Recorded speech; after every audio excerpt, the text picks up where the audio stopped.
Olá, Shalom, seja bem-vindo a esta sala de aula virtual. Eu sou Israel, estarei com você discutindo e aprendendo sobre hebraico.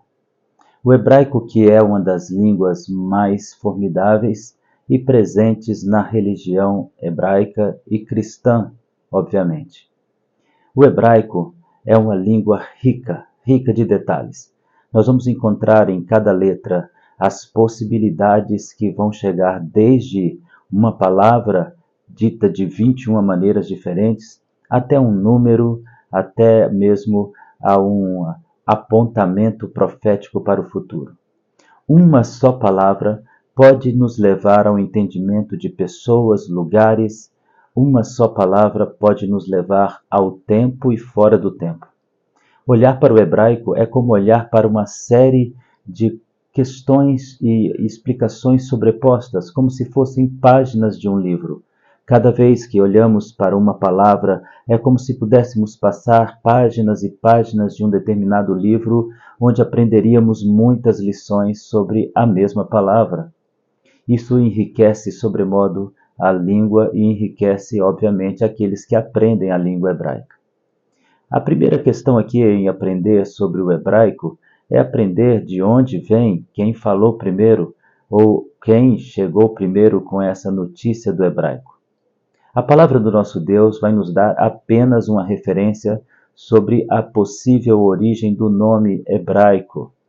Vem do termo hebreu, que por sua vez está ligado a um patriarca conhecido como Eber. Ele aparece apenas como filho de Asser no livro de Gênesis, no capítulo de número 46. É ali que ele é apontado como um filho de Asser, um dos filhos de Asser. A palavra Eber significa literalmente aquele que está à margem do rio. Ele é conhecido como a pessoa ou personagem que atravessa o deserto. Então, o nome hebreu aponta para aquele que está à margem de uma determinada sociedade ou aquele que atravessa um determinado campo ou espaço ou passagem. Isso não significa nada mais, nada menos do que... Isso pode parecer não significar muita coisa, mas significa sim. Já da interpretação do nome Eber, nós podemos tirar algumas conclusões que nos levam para o entendimento espiritual, e isso não é forçar o texto. Eber, hebreu, são aqueles que são chamados para atravessar caminhos, atravessar lugares, passar por meio de espaços perigosos, nocivos, lugares onde nós nunca caminharíamos sozinhos. É um convite do Deus eterno para a compreensão de que ele fará o seu povo atravessar. É um povo que está sempre à margem, às vezes marginalizado, como é o caso dos hebreus, que são descendentes de Abraão e que agora, por causa de José, são levados para a terra de Gósen, no Egito. Uma palavra muito interessante aparece com respeito aos hebreus que estão ali. Diz a Bíblia, eles eram pastores, e por isso os egípcios os colocaram na terra de Gósen, porque os egípcios odeiam pastores. Veja, a colocação já se mostra aquele que está à margem, marginalizado, ou colocado à margem de um determinado rio. No caso do Egito, o rio é o rio Nilo, aquele que representa um Deus. E Israel apresenta um outro Deus, o Deus de Jacó. O Deus que fala com Jacó do outro lado do rio. Isso não é curioso? Do outro lado do rio, do outro lado do Val de Jaboque, o Senhor está falando com Jacó. O povo está sempre vivendo essas peripécias espirituais. Abraão atravessa o deserto. Israel, por meio do poder de Deus na vida de Moisés, atravessa o deserto para chegar até a terra prometida. Josué atravessa o rio Jordão.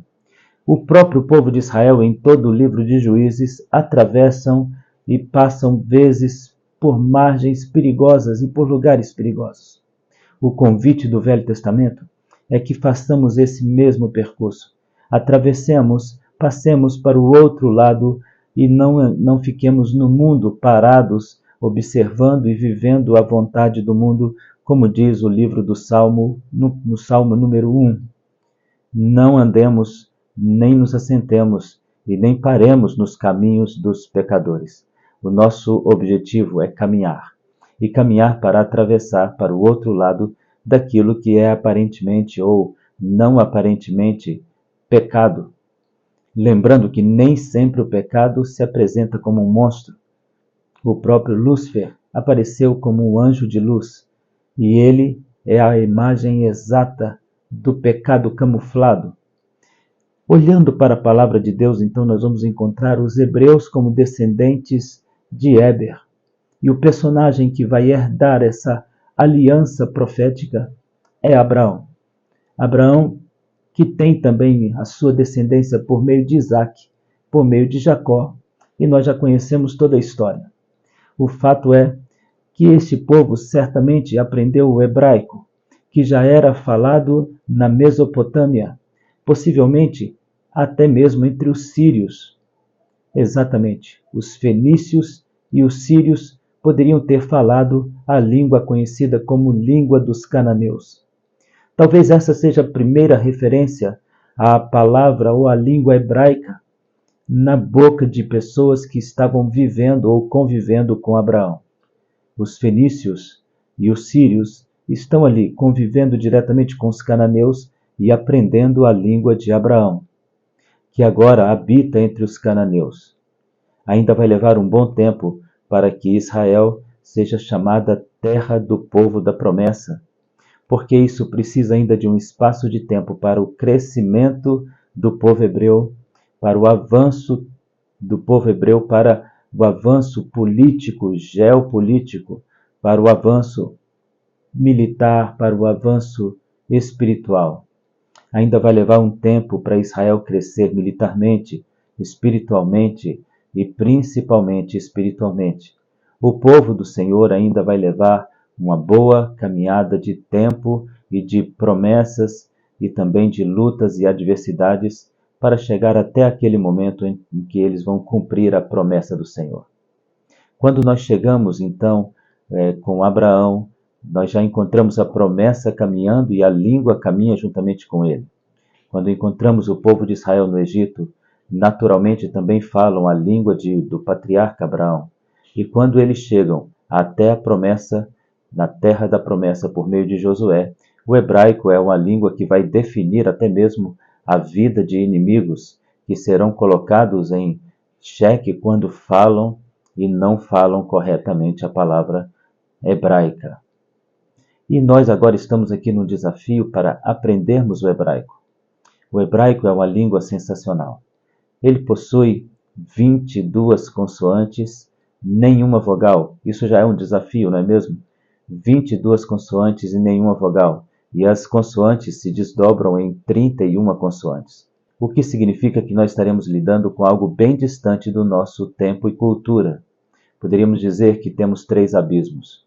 Um abismo de tempo, que nos coloca muito distantes da língua do povo descendente de Éber.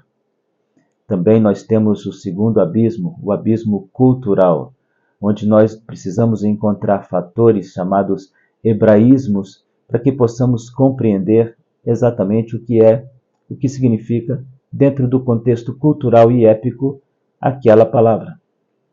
Mas temos um terceiro abismo, o abismo espiritual. Existe uma influência poderosa desde o momento da criação da nação de Israel por meio de Abraão, até o momento em que Israel se torna de fato uma nação poderosa. Nós temos uma herança que é trazida espiritualmente pelo patriarca Abraão, por Isaque, por Jacó e, consequentemente, até mesmo por Jesus de Nazaré. Nós vamos encontrar, então, a língua hebraica como influenciadora de uma região que futuramente será chamada de Babilônia. Nós encontramos o povo de Israel morando na Babilônia e voltando de lá falando não mais o hebraico, mas o aramaico, que é uma variação do hebraico, assim como a língua portuguesa no Brasil é uma variação da língua portuguesa em Portugal. As línguas se parecem, as pronúncias se parecem, mas pequenos detalhes nos fazem afirmar que Jesus falava aramaico, que era uma língua filha do hebraico. Nós encontramos então essa dificuldade, 22 consoantes, nenhuma vogal. Foram necessários então caminhos alternativos e passos necessários para que nós pudéssemos aprender o hebraico, uma vez que não nascemos dentro dessa cultura, nem dentro dessa época e nem dentro da visão espiritual do hebraico. Aprenderemos então todos os passos que estão propostos para que nós possamos aprender a ler a Bíblia em hebraico e possamos também traduzir corretamente as Escrituras. Sabendo de toda a complexidade e levando a sério todo este ensinamento, eu tenho certeza que nenhum de nós ficará devendo a informação a ninguém. Nós estaremos, sim, aprendendo o hebraico bíblico e lendo e pronunciando, que é muito importante, pronunciando corretamente cada palavra. As palavras que estão apresentadas na Bíblia são um pouco diferentes das palavras que estão sendo ditas hoje em Israel. Existe hoje o chamado hebraico moderno, palavras novas dentro de um contexto de época diferente e fazem parte do vocabulário do povo hebreu. Então nós teremos também algumas lições para te ensinar o básico sobre uma boa conversação em hebraico. Aqui no nosso curso você vai aprender o alfabeto, vai aprender a escrever o alfabeto de forma cursiva, mas também aprender a escrevê-lo de forma não digitalizada, quadrática. É assim que nós chamamos a escrita hebraica que não é digitalizada. E também iremos aprender a ler e a repetir, pronunciar corretamente cada uma das palavras que encontrarmos na Bíblia. Aprenderemos um pouco das regras gramaticais, dos sinais de acentuação, do dagesh forte, que é muito importante na língua, do número, do valor do número. Inclusive, quero te falar algo e abrir um parêntese. Aprenderemos questões que parecem ser de influência mística, como, por exemplo, os números dentro da Bíblia. Os números na Bíblia não são questão mística, mas por haver grupos místicos que adotaram essas fórmulas de referência e de revelação, então nos parece sempre que estamos vendo algo místico. Mas você verá logo que nós não estamos mistificando a Bíblia, antes estamos apresentando a Bíblia como ela realmente é. Nós precisamos entender que os números e palavras hebraicas se confundem, e isso trará um novo entendimento para a língua que nós falamos a partir de agora.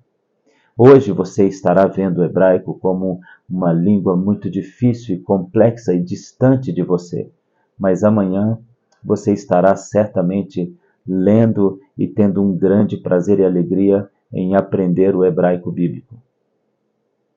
Fique conosco, aprenda cada palavra, guarde cada pronúncia e cada escrita. Você terá aulas de gramática, acentuação, artigo, conjunção, preposição. Você irá aprender os verbos, aprenderá a colocar cada verbo de maneira correta, irá ler palavras, frases e ao término deste curso, eu creio e prometo a você, você saberá ler facilmente uma passagem bíblica e também terá o caminho para poder interpretar corretamente. Fique agora com as nossas aulas, não deixe de assistir nenhuma delas. Exercite, ouça várias vezes, desfrute desta bênção que Deus colocou em sua mão. Em nome de Jesus.